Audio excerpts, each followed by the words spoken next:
Ethiopia follows Kenya in turning to the yuan. Ethiopia is in talks with China to convert about 5.38 billion US dollars of its loans into yuan-dominated debt. It's a technical move, one Kenya made just weeks ago, saving nearly $250 million in interest payments. It also comes on the heels of failed debt restructuring discussions with Western bondholders just days earlier. The discussion reflects both the depth of Ethiopia's debt challenges and China's expanding role in Africa's financial landscape. Hi, I'm Meron Damto, and this is Analytica Today.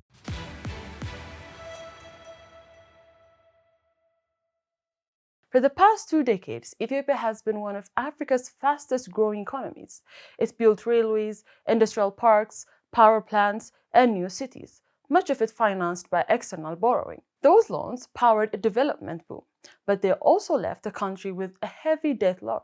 Today, that bill has come due, and in a world of rising interest rates, Ethiopia, like many emerging economies, is finding it harder to pay. So when the Western creditors said no, Ethiopia turned east to Beijing. The roots go back to the early 2010s. Ethiopia borrowed heavily to fund large infrastructure projects, the Addis Djibouti Railway, expressways, and industrial zones. It was a deliberate strategy to use debt as a lever for growth. Then came COVID-19, global trade froze, tourism collapsed, and logistic costs soared. Ethiopia's export revenue fell just as debt service payments were peaking. Soon after, the civil conflict in the north drained fiscal resources and deterred investment. The combination of global shocks and domestic instability strained the economy, and by December 2023, Ethiopia defaulted on its $1 billion Eurobond.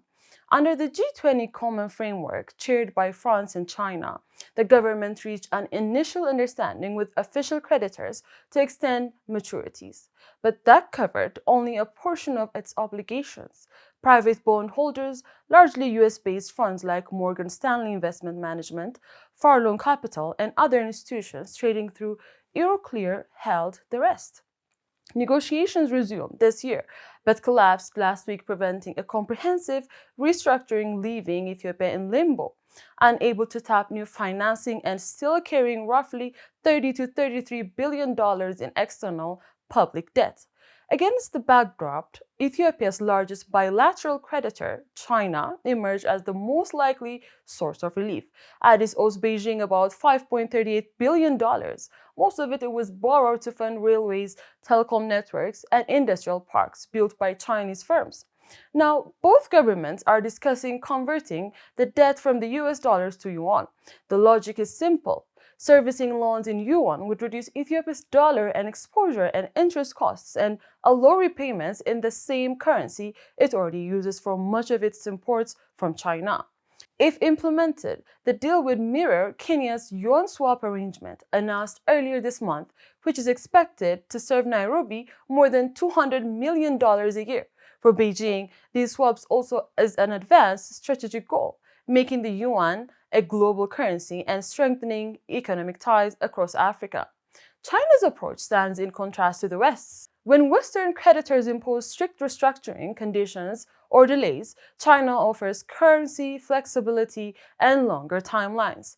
When Western nations raise tariffs on African exports, China has recently removed tariffs over 98% of goods for almost all African countries. To many policymakers in Addis, this looks like reliability, or at least pragmatism. In fact, it achieved record export earning in 2025, driven by gold, coffee, and electricity exports to neighboring countries. Growth remains solid, around 6 to 7%, among the highest in the region. So backing Ethiopia makes economic sense. On the other hand, every successful debt renegotiation in yuan reduces dependence on the dollar and expands China's influence in African finance. China's move, therefore, is not just a financial adjustment. China is showing it can be the partner when others won't. Ethiopia's yuan swap talks illustrate a broader shift in Africa's financing landscape. It reflects how developing nations are diversifying not only their trade partners but also their currencies.